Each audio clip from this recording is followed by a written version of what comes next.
Fiat, faça-se, faz em mim, quero que faça assim.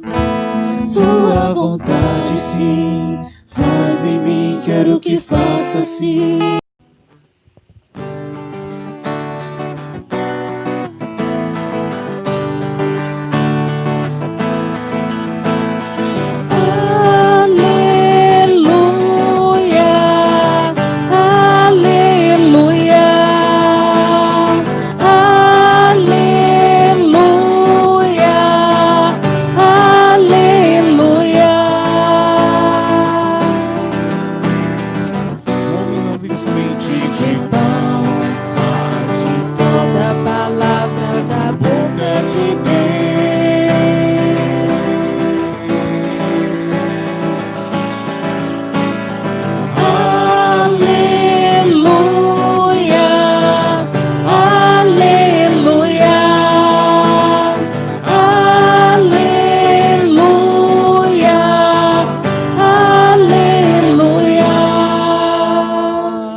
O Senhor esteja convosco. Ele está no meio de nós. Proclamação do Evangelho de nosso Senhor Jesus Cristo segundo Mateus. Glória a vós, Senhor.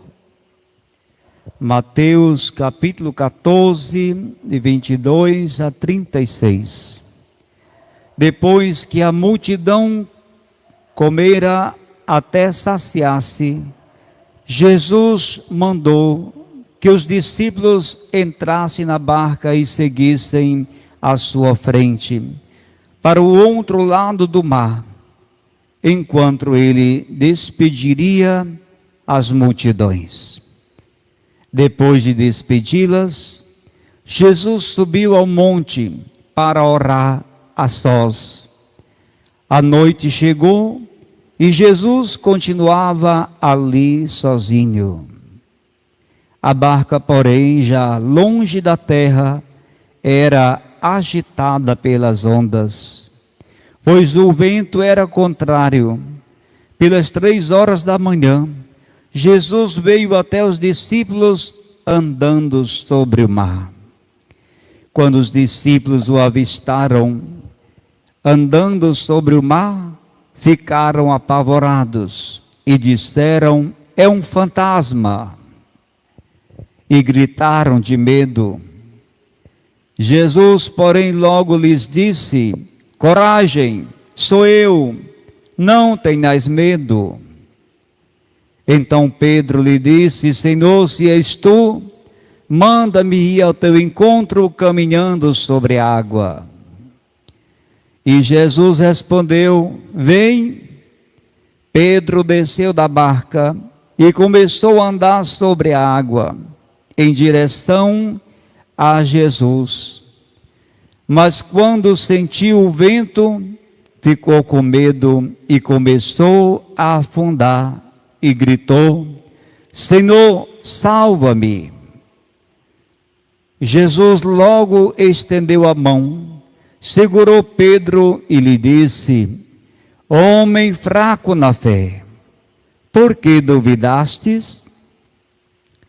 Assim que subiram na barca, o vento se acalmou. Os que estavam na barca prostraram-se diante dele, dizendo: "Verdadeiramente tu és o Filho de Deus." Após a travessia, desembarcaram em Genezaré. Os habitantes daquele lugar reconheceram Jesus e espalharam a notícia por toda a região. Então levaram a ele todos os doentes e pediam que pudessem ao menos tocar a barra de sua veste.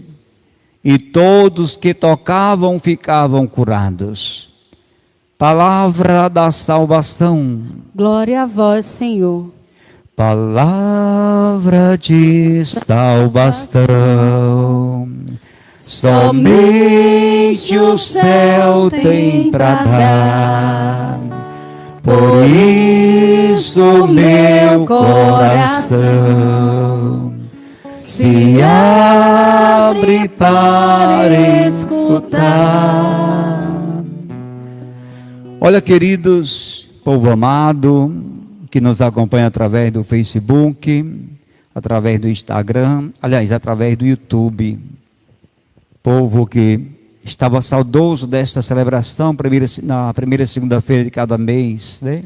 Estamos retornando na esperança de logo estarmos juntos novamente aqui nesta igreja, todos sarados, curados, todos libertos e cheios de aprendizado que a pandemia nos traz e nos trouxe, ensinando, fazendo-nos ficar confinados em casa, ensinando-nos a nos tolerar uns aos outros, a ficar em família. Queridos, o medo enfraquece a nossa fé. O medo enfraquece a nossa experiência de Deus, sabia? Pelo medo nós podemos muitas vezes nos distanciar e abandonar os caminhos do Senhor. Assim como Pedro, que ia afundando quando sentiu o vento impetuoso.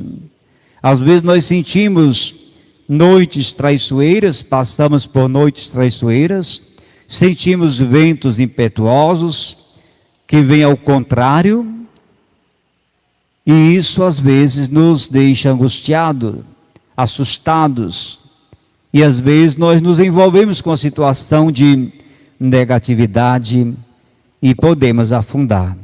Corremos o risco de afundar, mergulhado na nossa melancolia, ou mergulhado no nosso sentimentalismo, mergulhado no nosso medo, apavorados podemos estar. Quando a noite chega, o pavor já toma conta do nosso coração humano diante da escuridão. A escuridão é a ausência de luz.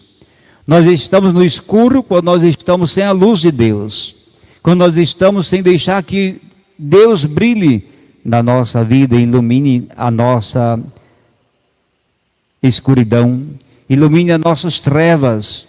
Às vezes as trevas que nos cercam tendem a nos impedir de enxergar o mistério de Deus, enxergar Jesus que caminha conosco, que passa conosco, que está conosco na nossa casa, nos nossos irmãos, e não percebemos, achamos que Deus está distante.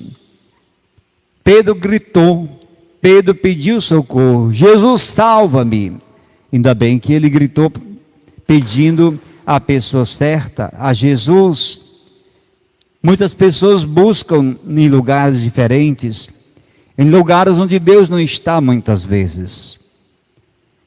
Então, mais do que o pavor da escuridão, há as águas impetuosas que se movimentam de um lado para o outro. E quando as coisas saem daquele parâmetro comum do qual estamos já acostumados, aí nós nos assustamos, ficamos com medo, bate aquele medo, o medo bate-nos à porta, preocupamos-nos, agitamos-nos, ficamos assustados, às vezes angustiados, porque não sabemos lidar com a situação nova, com um problema novo. Então, a tendência nossa é fugir, é nos esconder, é ficar assustado, medroso, como fez Adão e Eva, fugiram por conta do pecado. Quando o medo começa a tomar conta dos impulsos e dos sentimentos do coração, ele cria fantasmas, ele cria fantasias. Ah, padre, é verdade que existe fantasma? Sim, é verdade. Mas o fantasma, ele é resultado das fantasias que nós vamos criando, imaginando, criando. E isso são os fantasmas que vão nos assustando. O medo cria o fantasma. O medo nos faz imaginar coisas que onde não existe nada. O medo nos apavora às vezes, e o medo nos faz afundar. Nós temos medo às vezes até das pessoas que estão conosco, estão do nosso lado. Vemos nela o que ela não é, o que ela não representa. E ela começa a ser uma caricatura, não uma pessoa, não uma criatura, mas uma caricatura nós não valorizamos a pessoa como ela é. Ela se torna para nós como se fosse um fantasma. Porque o medo fantasia as realidades. O medo vai mascarando as realidades. Por isso, quando Jesus está vindo sobre as águas, eles não veem Jesus. Eles veem um fantasma. Eles só vão entender que é Jesus pela fala. Quando Jesus fala, eles reconhecem Jesus. Ficaram apavorados, gritaram de medo. E é preciso a voz do Mestre ressoar: não tenhais medo, sou eu.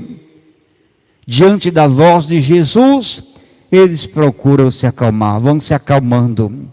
Queridos, temos tantas tempestades das nossas famílias, tantos conflitos familiares, casais, pais e filhos, tantas coisas que poderiam ser amenizadas se a palavra de Deus fosse para nós esse remédio, esse sustento que fosse entrando pelos nossos ouvidos, chegando na nossa inteligência, desse nosso coração, amenizando a nossa angústia, a nossa ansiedade, os nossos medos, os nossos pavores. Jesus ia nos acalmando, ia nos, com certeza, nos colocando na direção certa. É preciso deixar ressoar no fundo de nossa alma, no fundo do nosso coração, esta expressão de Jesus: não tenhais medo, sou eu. Assimilar isso em todas as nossas situações. Quando você estiver com medo, escute Jesus falando: não tenhas medo, sou eu. Eu estou contigo, não temais, não temais. E repita isso várias vezes e você vai se acalmando, você vai dando um novo horizonte à sua realidade de medo. Porque nós precisamos vencer o nosso medo, vencer a nossa angústia, vencer o pavor que às vezes nos assola e permitir que a nossa fé seja cura para nós. A nossa fé nos cura, nos liberta. A nossa fé nos faz mergulhar no mistério de Deus e a força de Deus nos envolve e a mão do Senhor vai nos modelando, vai dando um outro rumo àquilo que nós achávamos que não tinha saída, que não tinha perspectiva. Deus vai dando um novo sentido à nossa trajetória, à nossa caminhada. Então, nesse sentido, a nossa fé não seja simplesmente um escudo para não nos apavorar diante das situações, mas que ela seja cura realmente, que ela nos cure, que ela nos penetre no nosso interior, do nosso coração e da nossa mente, nos envolva e nos faça homens novos. Aumentemos, portanto, a nossa relação de confiança com o Senhor. Façamos a nossa experiência de Deus, nos dobrando diante dele, dobrando o nosso joelho em oração confiante com Jesus, para que nenhum medo seja maior do que a nossa fé. Quantas vezes dizemos: creio, Senhor, mas aumenta a minha fé. Pois é, mas não é preciso ter uma fé grande, é preciso ter fé. Do tamanho que seja, ela será suficiente para vencer qualquer medo e curar de todas as amarguras. A fé tem que nos curar dos fantasmas, minha gente. Curar das fantasias, dos pavores que fomos acumulando ao longo de toda a nossa existência, de toda a nossa vida. Estamos, muitas vezes, mal acostumados. Quando entramos para a penumbra da nossa alma, percebemos que há muitos fantasmas escondidos em nós. Sabia disso? A nossa história pode revelar muitos fantasmas do passado que estão escondidos dentro de nós. E eles ressuscitam, criando pânico, criando pavor dentro do nosso coração.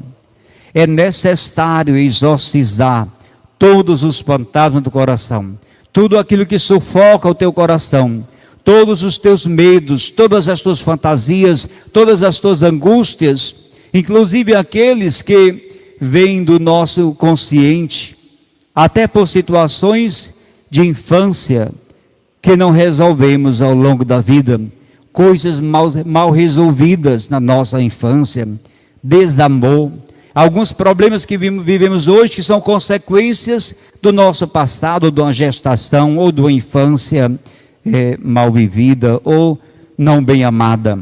As paixões desordenadas, por exemplo, que judiam das pessoas, por exemplo, mal amadas, pessoas revoltadas, rancorosas, que não sabem perdoar, guardam ressentimento. Às vezes casais que vão dormir separados, com rancor um do outro. Outras vezes casais enciumados. Queridos, o ciúme tem feito muito estrago na vida de muitas pessoas. Tem separado muitas pessoas. Tem sido causador de muito sofrimento, de muitas separações. O que é o ciúme? O ciúme é um sentimento de insegurança que vem do medo de perder uma pessoa. Seja o amado, a amada, o filho, o pai, uma pessoa próxima, em que o seu amor ou o seu maior desejo é preservar e permanecer em uma relação. Mas às vezes esse ciúme pode se tornar um ciúme obsessivo. É um tipo de ciúme que ele se afasta do sentimento do amor. O ciúme é normal, tem situações que ele pode até ser legal, pode até ser bom. Mas quando se torna um ciúme obsessivo, ele se torna uma doença. Porque ele se afasta do sentimento do amor e se torna algo possessivo, a posse da pessoa, algo abusivo, algo controlador. Quer controlar a pessoa amada, quer controlar a pessoa que você quer bem, que quer estar perto, podendo ser considerado inclusive como um transtorno obsessivo, que precisa ser tratado com a ajuda da psicologia. Então, quando se torna um transtorno, se torna uma doença. Então, é no ciúme obsessivo que pensamentos negativos e muitas vezes sem fundamentos invadem a consciência das pessoas, que começam a imaginar, começam a idealizar, começam a criar fantasias, começam a criar fantasmas nas relações. Por que ele não está me procurando? Ah, ele tem outra pessoa, já sei. A pessoa faz a pergunta e já tem a resposta. Por que ele não está mais dormindo comigo? Ah, porque ele está dormindo com outra. E se ele chegar atrasado no trabalho, já começa a confusão. Olha, então é um ciúme obsessivo. Muitas vezes sem fundamento, que invade a consciência e se torna recorrente, a ponto de se tornar um sofrimento. O ciúme obsessivo gera um sofrimento na vida da pessoa. Ela fica insegura, intranquila, perde ela ou ele, qualquer pessoa, perde o sono, então se torna um sofrimento. Então essa espiral destrutiva do relacionamento costuma ter como consequência o rompimento das relações dos casais ou das relações interpessoais. A pessoa ciumenta, obsessiva, ela não costuma ter uma visão realista do seu próprio comportamento, não enxergando que o limite pessoal está sendo destruído e invadido. Então, a pessoa ciumenta, em geral, o ciúme obsessivo busca evidências a qualquer custo e chance de desmascarar.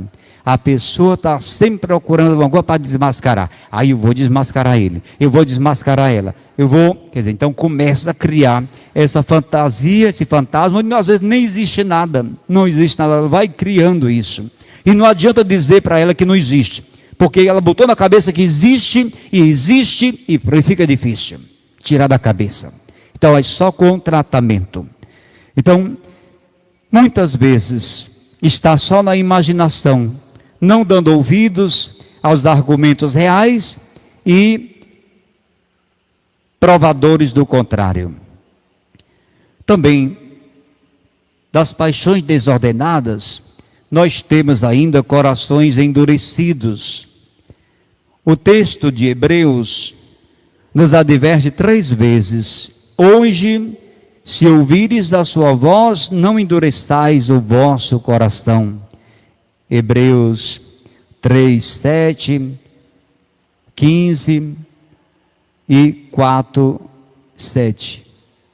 Capítulo 4, versículo 7.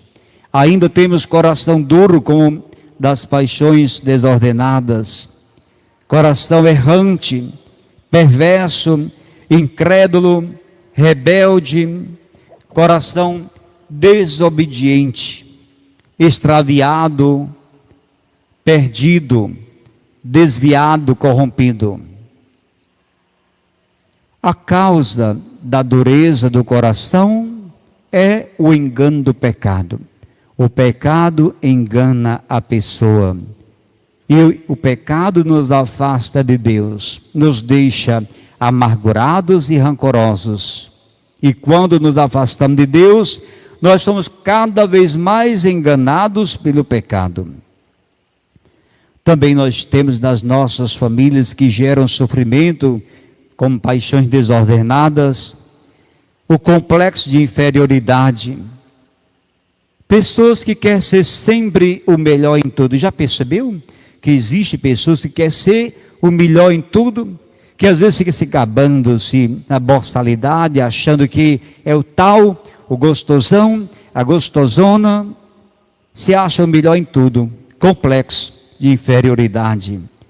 A busca pela perfeição e a falta de amor próprio são as principais causas que levam uma pessoa a se sentir incapaz, a se sentir inferior. A pessoa fica se comparando. Se alguém coloca uma roupa, logo olha para a sua, para ver se está melhor ou pior do que a outra. Isso gera um sofrimento, meu filho, minha filha, meu amigo. Isso gera um sofrimento na vida da pessoa. Por isso, é preciso deixar-se sarar, deixar-se curar. Muitas vezes a pessoa fica buscando reconhecimento, esperando por elogio. E se não houver um elogio, vai embora chateado. Recordo-me aqui, já falei isso aqui uma vez, de um grupo musical que se desfez, era um grupo competente, só porque o padre esqueceu de elogiar na festa padroeira. Eu tenho o costume de me esquecer das coisas, até dos avisos. Ontem me esqueci dos avisos. Então, porque esqueci, o grupo se desfez. Então aqui nós temos pessoas que ficam buscando reconhecimento, se preocupando com o que as pessoas dizem, se foi bom, se não foi bom, se é legal ou não, e se tornam sensíveis demais, manteiga derretida, que não, qualquer solzinho, qualquer quintura está se derretendo. Minha mãe que deu as manias de dizer assim: me tire do sol, me bote no sereno, que eu sou de manteiga, estou me derretendo. Olha, isso é uma verdade, na sabedoria. Quer dizer que a pessoa não resiste à pressão, não resiste a conflito, a coisinha se derrete, se desmancha. E isso é ruim porque gera sofrimento. Se a gente olhar para Jesus, o Mestre Jesus, ele vem ao encontro de nossas fraquezas. Olha que maravilha. O Senhor vem ao nosso encontro. O Senhor enxerga nossas fraquezas, as nossas fragilidades. O Senhor nos resgata, às vezes nos levanta do chão, nos tira do nada, nos promove, nos devolve a dignidade de filhos e filhas, para nos colocar de pé. Ele pega, o Mestre vem para nos curar, para nos colocar de pé. E é de pé que Pedro fica para ir ao encontro de Jesus. E é de pé que nós devemos estar para ir ao encontro de Jesus. Vem, Pedro. E quando Pedro caminhava em direção a Jesus, sentiu o vento bater. E por isso começou a afundar. E gritou: Senhor, salva-me. Ainda bem que ele gritou. O medo apavora, destrói até a nossa relação confiante com Deus, nos afasta de Deus. O medo nos faz tremer diante de qualquer vento que venha ao nosso encontro. O problema, no entanto, não é o vento nem a tempestade. O problema é o nosso medo, que enfraquece a nossa fé. A fé que temos, pouca fé, E quando a fé fica enfraquecida, nós desabamos. Queridos, alimentemos a nossa fé. Coloquemos a nossa fé em Jesus. E mais do que colocá-la nele, alimentemos a nossa fé com ele, com a Eucaristia. Aumentemos a nossa relação de confiança com Deus, a nossa experiência de Deus, a nossa experiência com o ressuscitado, para que nenhum medo seja maior do que a nossa fé, para que nenhum medo, nenhuma paixão desordenada grite dentro de nós mais alto do que a convicção do amor de Deus que Deus tem por nós. Por isso, Ele nos ama e veio até nós, para nos deixar sarados, nos deixar de pé, caminhando ao seu encontro e caminhando ao encontro dos homens e das mulheres. Que Deus te abençoe, que Deus sare tuas feridas, que Deus cure o teu medo, o pânico, a ansiedade, qualquer transtorno que pode te afastar de Deus e te tirar a felicidade e a alegria de viver. Viva bem, viva feliz na presença do Senhor e seja feliz para sempre. Amém. Louvado seja